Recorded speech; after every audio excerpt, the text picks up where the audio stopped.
मदद करने की इच्छा हो तो रास्ते अपने आप निकल आते हैं। इसी भाव को व्यक्त करती हमारी कविता मनुष्यता, जो हम 2 दिन से कर रहे हैं।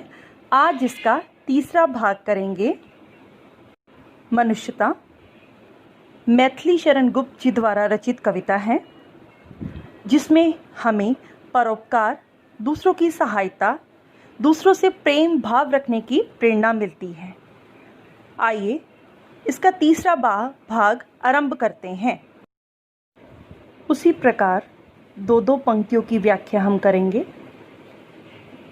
मनुष्य मात्र बंधु है, यही बड़ा विवेक है।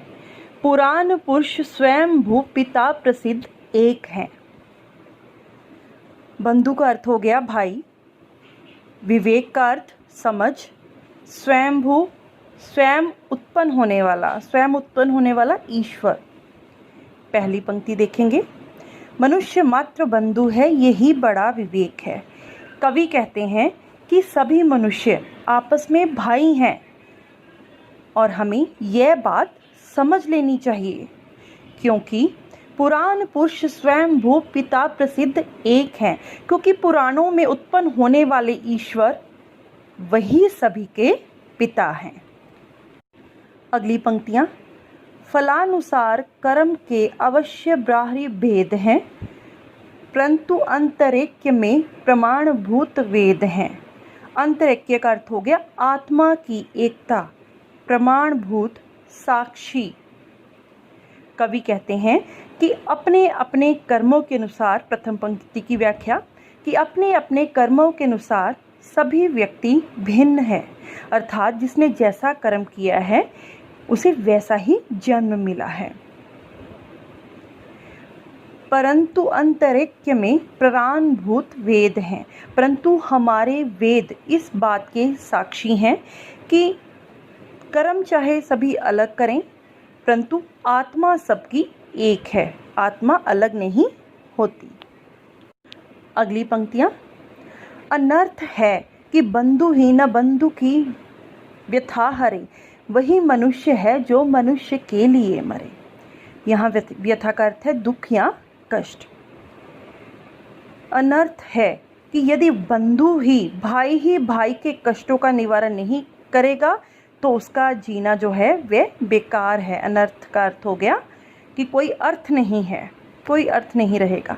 यदि बंधु ही भाई के कष्टों का निवारण नहीं करेगा तो उसके जीने का कोई अर्थ नहीं, उसका जीना बेकार है। क्योंकि मनुष्य वही है जो दूसरों के काम है, मनुष्य वही है जो दूसरों के लिए जीता है और दूसरों के लिए मरता है। आगे फिर इस पद की हम 2 पंक्तियों में व्याख्या करेंगे। चलो अभीष्ट मार्ग में सहर्ष खेलते हुए, विपत्ति विघ्न जो पड़े उन्हें धकेलते हुए। अभीष्ट का अर्थ है इच्छित, अपनी इच्छा का। सहर्ष अपनी खुशी से, विपत्ति संकट, विघ्न बाधाएं।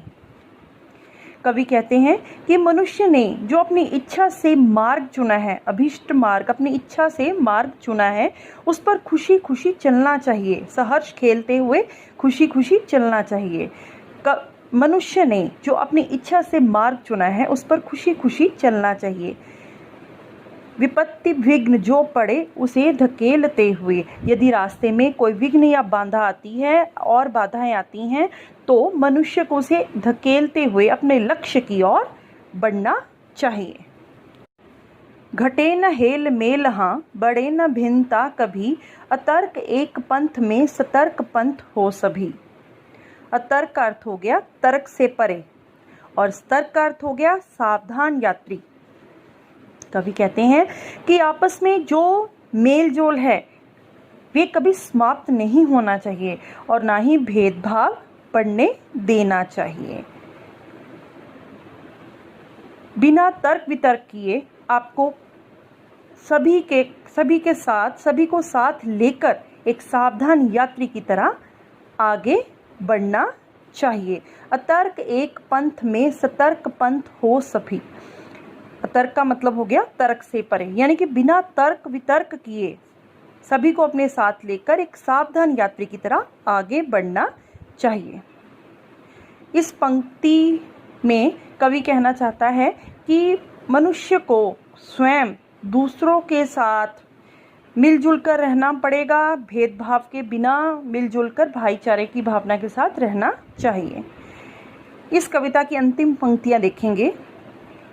तभी समर्थ भाव है कि तारता हुआ तरे, वही मनुष्य है कि जो मनुष्य के लिए मरे। इन अंतिम पंक्तियों में कवि कहते हैं कि समर्थ का अर्थ हो गया संभव या सार्थक, कि कवि कहते हैं कि तभी संभव भाव है, तभी एक सफल भाव है, सार्थक भाव है, जब मनुष्य, तारता का अर्थ है कल्याण करना, उद्धार करना, कि जब मनुष्य अपना भी कल्याण करे और दूसरों का भी कल्याण करे, वही मनुष्य है जो मनुष्य के लिए मरे।